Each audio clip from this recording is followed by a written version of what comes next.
Hey, what's up, everyone? I'm Sade. Thank y'all so much for joining me back on my channel, Hidden Alchemy by Sade.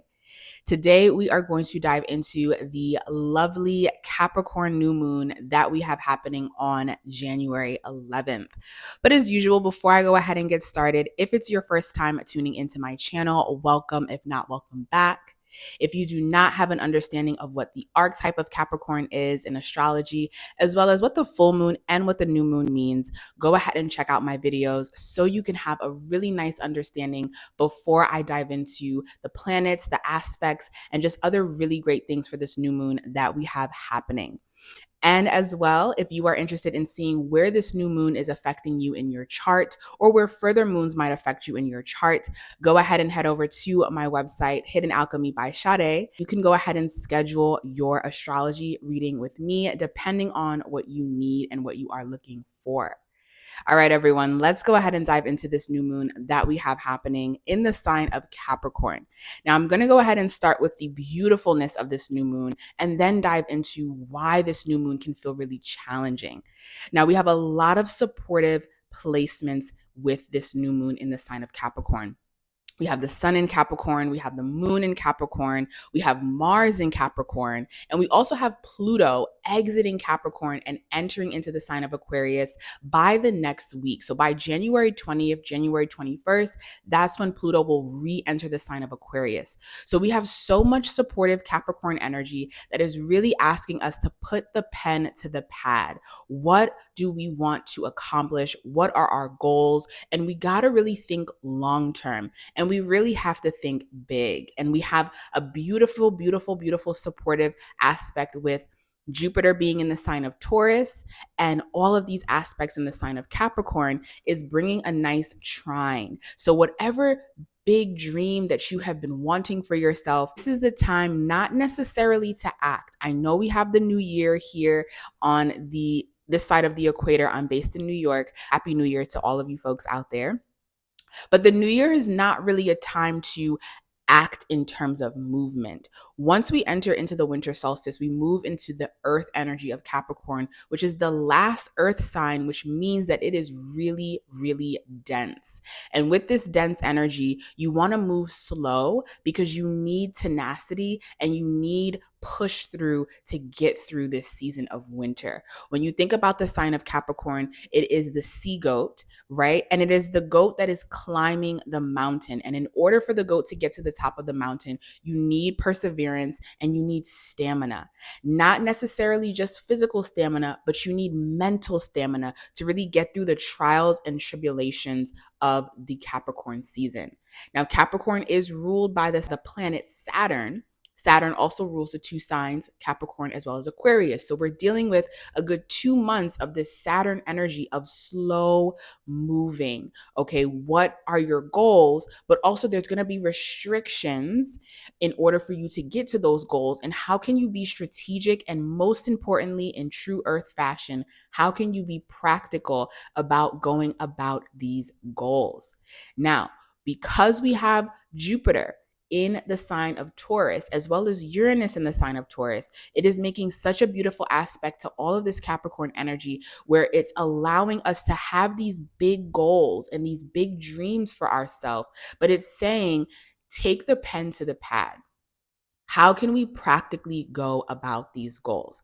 How can we take a step-by-step approach to actually make these goals happen and come true? Not only do we have this beautiful trine with this Taurus energy, but we have Saturn, the actual ruler of Capricorn, in the sign of Pisces, Pisces being the dreamer, right? So it's really the time to slow down and write down what is it that you want. Dream big about what you want and be practical. How can you take the steps to get there?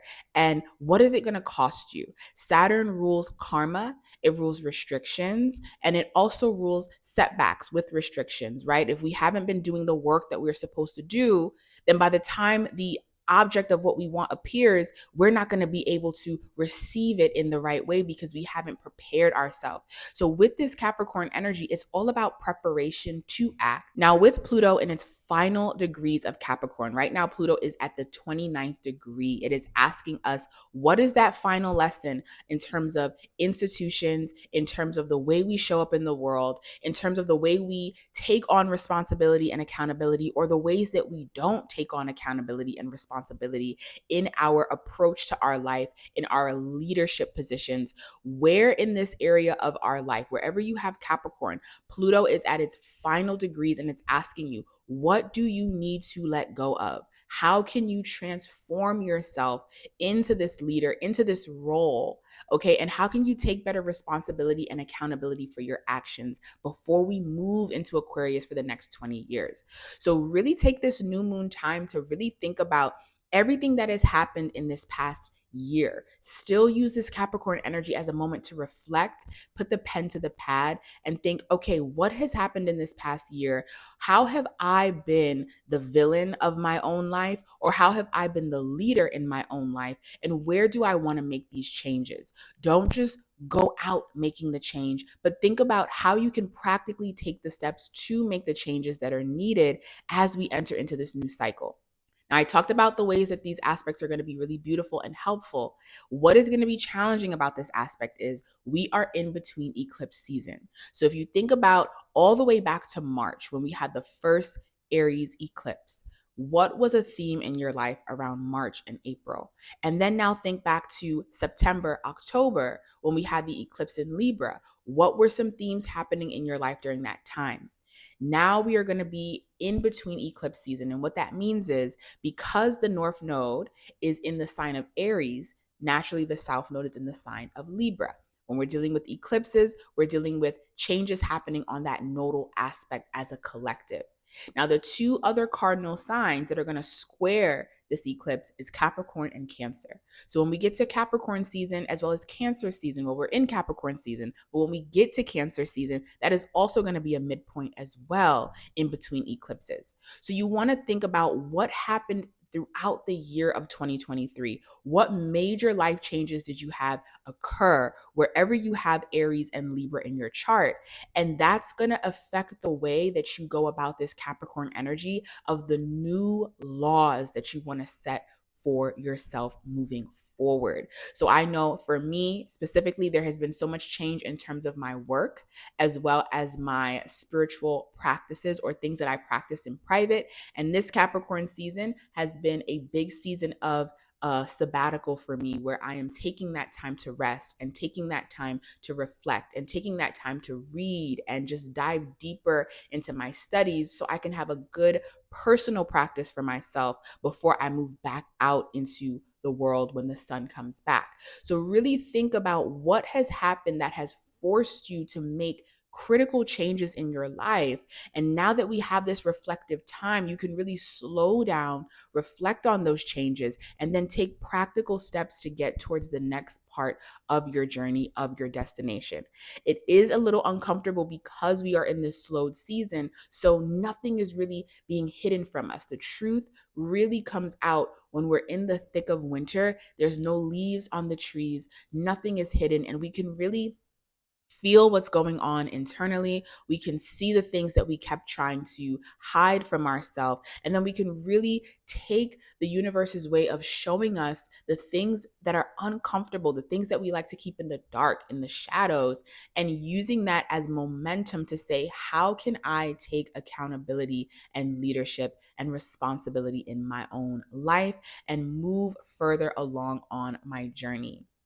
Another reason why this Capricorn new moon is such a beautiful time of reflection is because Capricorn is a feminine sign. And whenever we're dealing with feminine energy, it's an internalization. So instead of thinking about going out into the world to make the change, we have to really think about first, how can I change my own personal habits? How can I change my own thought process, my own philosophy? The habits that I have been accustomed to doing that hasn't really gotten me anywhere. How can I take the small steps baby steps, step by step, consistently to change those habits. And by me changing the habits within myself, then my outer world is going to appear and look different. So, really use all of this feminine energy that we have with all of these planets being in Capricorn, Uranus and Jupiter being in Taurus, as well as Saturn being in the sign of Pisces. Really reflect and think about how the change needs to start from within yourself and within your day to day habits and the things that you've been doing consistently that haven't really gotten you the results that you want. Capricorn is all about, how do I get to that end goal? How do I get the result that I am actually looking for?